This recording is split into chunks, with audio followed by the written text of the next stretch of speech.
On the slideshow, so Michael, the floor is yours.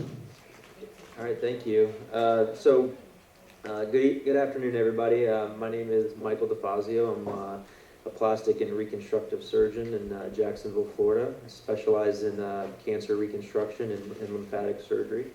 And I just want to thank Brett Miller 1T Foundation, Male Breast Cancer Happens, for the opportunity to talk with you all a little bit about lymphedema, which is, like breast cancer, a condition that can affect men, and including a high percentage of male breast cancer survivors.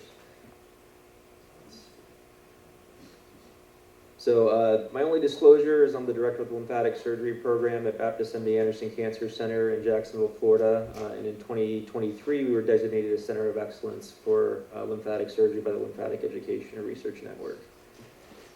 So lymphedema is a topic that they write whole textbooks on. So, I have a few minutes to talk tonight. We're going to condense our focus here to breast cancer related lymphedema specifically, and some of the common treatment options.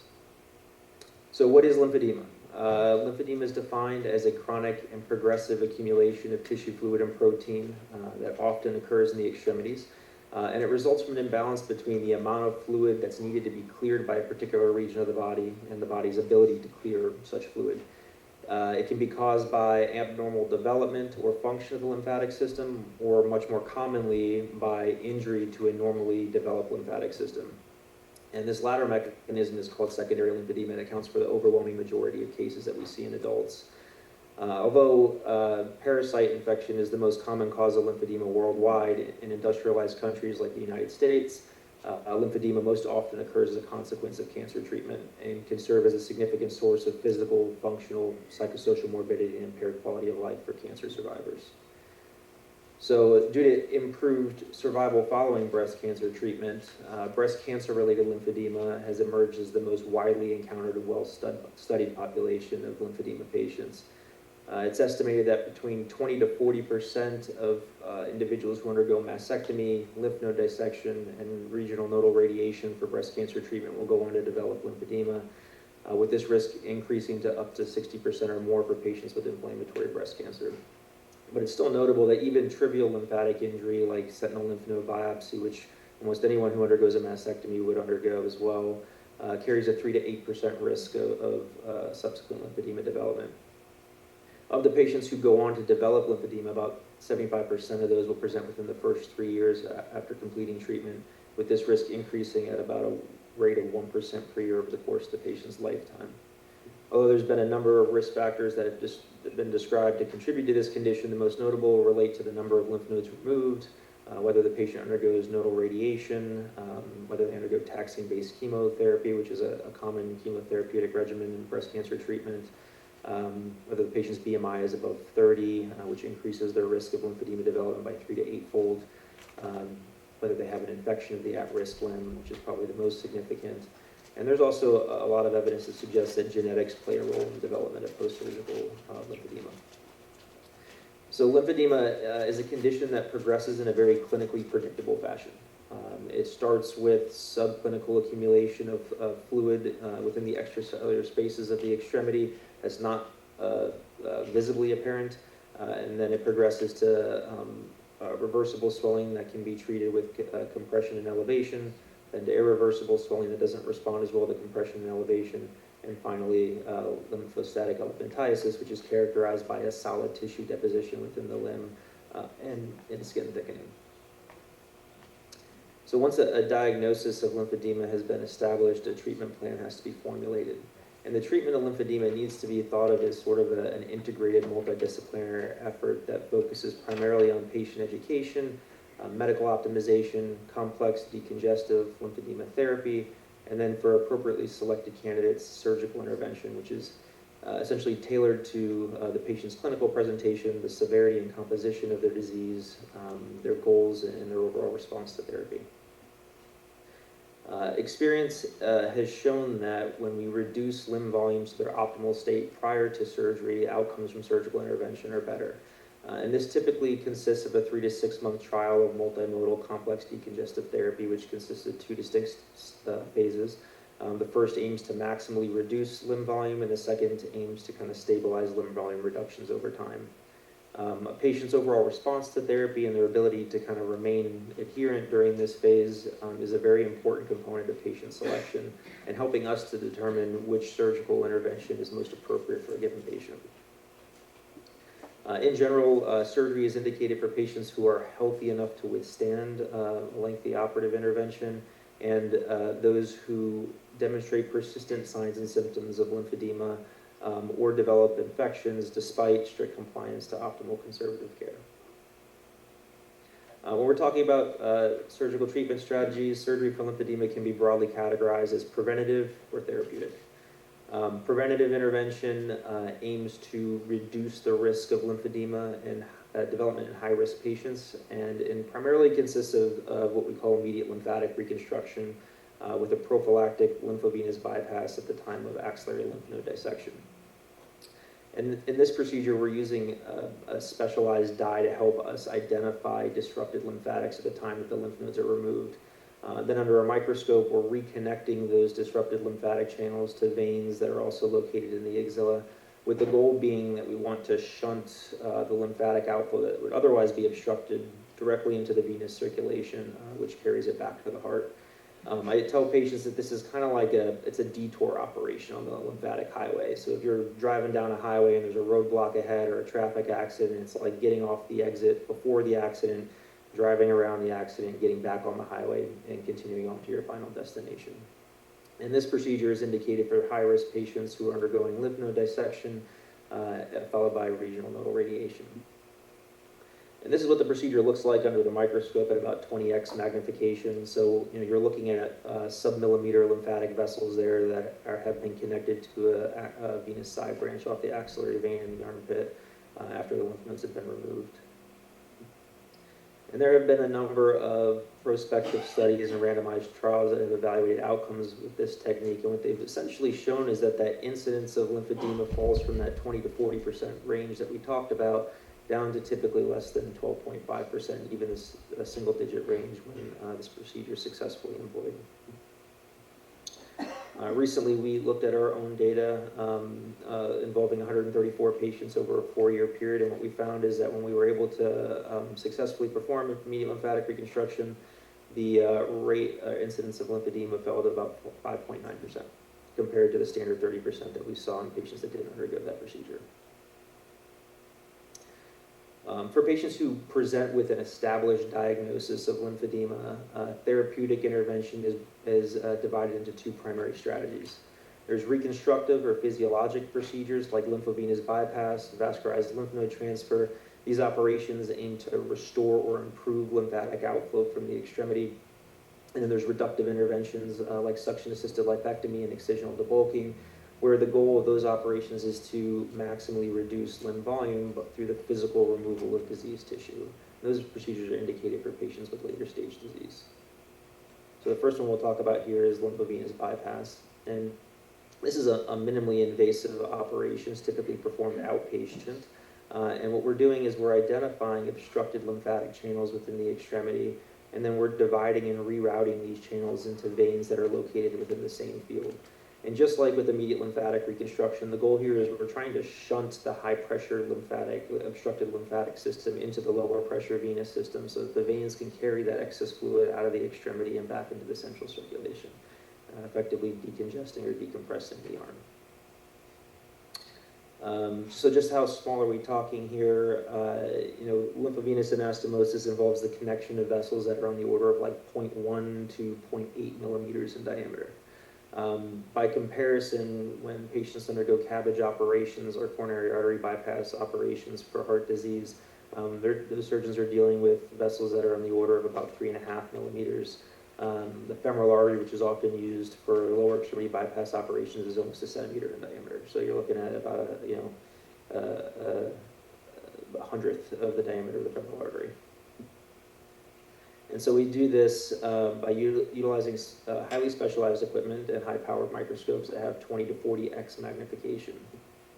And in the OR, we're basically injecting a specialized dye. We use a specialized imaging system to identify these functional lymphatic channels that are actively contracting and pumping fluid up the extremity, but then they end in these areas of obstruction or congestion. And when we find those channels, we make small 2 to 3 centimeter incisions over the course of those channels, and we identify the lymphatics under the microscope. And then we divide and reroute those vessels into the veins that are located nearby. And multiple bypasses can be performed in a single operation, and the efficacy of the procedure is really directly related to how many high-quality bypasses we can perform. And this slide is just demonstrating how we determine patency. So we look for basically a blue dye or fluorescein passing from the lymphatic into the vein that demonstrates that the flow is outgoing into the venous system. In general, bypass operations, because they require the presence of functioning lymphatic channels, they tend to be more effective for patients with earlier phase disease. The outcomes from this surgery are almost immediately apparent, though. So here you can see a notable decongestion of the soft tissue around the right elbow in a patient who's only 1 month out, status post bypass operation. This is the same patient demonstrating significant improvement in the quality of her hand swelling, again, just a month out after surgery. This patient has significant improvement that's been sustained 6 months out from lymphatic bypass operation. And our patient here underwent 8 lymphatic bypasses in the same surgery and had about a liter reduction in her limb volume excess that was sustained 9 months after surgery. So the next progression along this reconstructive ladder is called vascularized lymph node transfer. And this procedure involves the physical transfer of lymph nodes from an unaffected area of the body to a region that's affected most by swelling. It's a more invasive surgery. It utilizes microsurgical techniques to help reestablish blood flow to and from the transplanted lymph nodes. But it is a more promising operation for patients that have more advanced stage lymphatic vessel disease who may not be a good candidate for lymphovenous bypass. But the outcomes from this surgery, unlike bypass, do take a lot longer to achieve. And so I will typically kind of set the stage up front with the patient and tell them that we may not even notice significant clinical improvements till your patient's about 6 months out from surgery. But it may take 2 years or more to achieve maximum benefit from a bypass operation because from a lymph node transfer operation because the mechanisms by which it works are completely different. There have been a number of donor sites that have been described for lymph node harvest, and those include nodes coming from the groin area, coming from the axilla, which I don't typically like using because they present a risk for donor site lymphedema. You can harvest lymph nodes from the head and neck area and from the abdominal cavity as well. And in our practice, the omentogastric papilloic lymph node flap, which we harvest from within the abdominal cavity, is kind of our preferred donor site for lymph node harvest because it offers us an abundance of lymphatic-rich tissue with little to no risk of donor site lymphedema. These nodes can be harvested laparoscopically or robotically through small access incisions to help minimize donor site morbidity.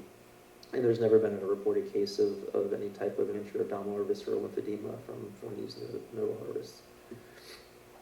And so once the lymph nodes are harvested, we transplant them to the forearm and we reconnect the blood supply. The nodes are put in the place of the arm where the swelling is most significant, whether that's the upper arm or the lower forearm. And in some cases, we do perform multi-level lymph node transfers in both of these regions. This is an example of one of our male breast cancer patients who initially presented with a 1.2 liter volume excess in the left upper extremity. And you can see from the photo on the right there's pitting along the length of his forearm, which is an indicator that he has significant fluid accumulation underneath the skin. And the photo on the right here, he is 12 months out after vascularized lymph node transplant to the forearm with near normalization of his lymph volumes and his LDEX scores, which are an indicator of fluid accumulation. So again, for patients with more advanced stage lymphedema, where the soft tissue swelling is predominantly caused by solid tissue deposition and not fluid, reductive interventions are indicated. And these primarily consist of suction-assisted lipectomy, which involves the use of power-assisted liposuction to physically remove lymphedema-induced adipose tissue or fat tissue hypertrophy. And this technique will result in the most dramatic reduction in limb volume, almost immediately apparent on the operating room table, but it does little to affect lymphatic function itself. And so these patients are typically bound to wearing lifelong 24-hour-a-day compression garments in order to maintain these reductions over time. But even with that, you can see that a procedure like this can significantly improve a patient's quality of life. You're taking a patient here who had a 2.5 liter volume excess on the right, and essentially normalizing their limb volumes. It helps to improve their ability to wear clothing and to function like do their day-to-day activities as well. But like I just mentioned, the use of compression garment is key to maintain these results over time. In some cases, we're able to combine suction-assisted lipectomy with lymph node transfer in a staged fashion, where we initially will lipo-debulk their solid tissue limb volume excess, and then about 18 months later, we're going back to surgery and we're doing a lymph node transplant to help stabilize the fluid component. And the purpose of doing that is to essentially give the patient the best chance they have of being able to wean out of compression over time. And so here we have a patient who had a 1.7 liter volume excess. She had 2 liters removed through liposuction. And then 18 months later, she went back to surgery for a lymph node transplant. And here she is 9 months out, and she's been weaning out of compression. At this point, she's down to part-time compression, and eventually she weaned off about a year and a half after surgery. And finally, excisional debulking. So just like it sounds, it's we're surgically removing diseased lymphatic tissue from the body. This is primarily indicated in patients with massive localized lymphedema, and can result in a significant improvement in quality of life as well. This is a patient who had a 35-pound lymphatic mass removed from her abdomen. These types of masses can also occur in the extremities as well, but more invasive operation is still very effective for this population. And here's an individual with lower extremity massive localized lymphedema. He had multiple operations to kind of achieve that result, but you can see a significant improvement in limb contour, ability to wear clothing, pants again, shoes. Makes a big difference in the quality of life long term. This slide just kind of summarizes everything we just talked about. So it's our treatment algorithm that we currently use to determine which surgeries are best for a specific patient. It's based on the answers to a number of questions, like whether the patient's a surgical candidate, whether they're symptomatic or not, the composition of their limb swelling, whether they're fluid predominant or whether they're solid tissue predominant, and ultimately the functional status of the remaining lymphatic channels. And so in summary, lymphedema is underdiagnosed. It's a highly morbid condition that most often occurs as sequelae of cancer treatment in the United States. Although there's technically no cure that exists, multimodal treatment strategies that include both conservative physical therapy and surgical intervention offer patients the best possibility of achieving significant improvements in their symptomatology, appearance, functionality, and quality of life. And for patients who may have lymphedema and are interested in seeking treatment, look for centers that have that lymphatic education research network center of excellence accreditation, because this is the only benchmark that helps to ensure delivery of legitimate, high quality care for lymphedema patients and their families. Thank you. Wonderful. Questions? Happy to take any questions. There we go. Can you hear me? Yes. Okay. So I had a mastectomy, and I'm a 3-year survivor, and I had all my lymph nodes taken out, but I haven't had any issues with lymphedema. At what point do I need to start worrying about it? I mean, I make sure that I don't have any trauma on that side of my body. I know after about a year out, my radiologist said that because of my age, it's probably something I shouldn't have to worry about, but do I need to keep, because you have that timeline on there, you said after 75% and then 1% every year. So I mean, at some point as I get older, is that something I need to worry about? So I mean, there is a phenomenon called senile lymphedema, which is basically like your lymphatic system begins to kind of degenerate to a certain extent as patients get older, and that's why you'll see a lot of like elderly individuals said in their 70s and 80s coming to clinics with like lower extremity swelling and arm swelling. It just becomes kind of a natural progression as life goes on. For somebody like you, you're considered high risk. Even though you don't have lymphedema, that arm or that extremity is always at risk for something tipping the scale. Whether that's like, mosquito bite that leads to an infection, or like, you're out in the woods and you get a scratch on your arm from like, something in the environment. Those types of events can trigger cellulitis or an infection, and when that occurs, that can kind of tip the scale towards swelling. And the issue is right now your arm is well compensated, but if it's subjected to a significant amount of stress, it would have a more difficult time dealing with that stress than your other arm would. So for somebody like you, it's not that you really need to be doing anything, but it's more just kind of knowing what you should and should not be doing. In other words, if you're going to be working outside, you're going to be, hiking through the woods, wearing like long sleeves, protective clothing to help minimize the risk that you could sustain skin injuries, using sunblock, mosquito repellents, like when you're outdoors, are very important. When you fly and when you exercise, I do recommend using a compression sleeve during those times, because the arm is under a significant amount of stress from pressure changes and blood flow changes. In all my patients, whether they have lymphedema or not, if they've had a mastectomy, if they've had axe dissection, then I typically would recommend using a prophylactic compression sleeve just when you're flying on an airplane or when you're exercising, engaging in like strenuous physical activities. And that'll help just keep the arm protected and contained during those times, so it makes it less likely that swelling will occur. Thank you. Yeah, hi, Dr. Defazio.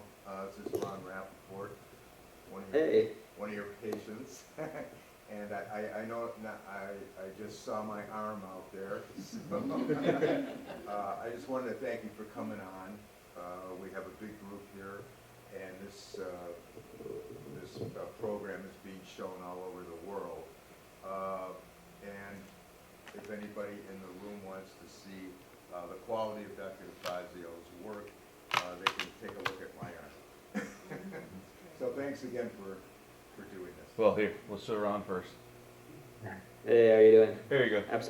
Absolutely. Now we'll kind of spin it around to show everybody in the room. Yeah, very nice. Nice to see you all. So, you Awesome. Well, thank you weren't so just much. speaking to yourself on the projector. Great. Awesome. Well, thank you guys again. I appreciate the opportunity to come and talk with you all. Thank you for your Thank time. you for your time, Doc. Appreciate it. All right, take care. Thank you.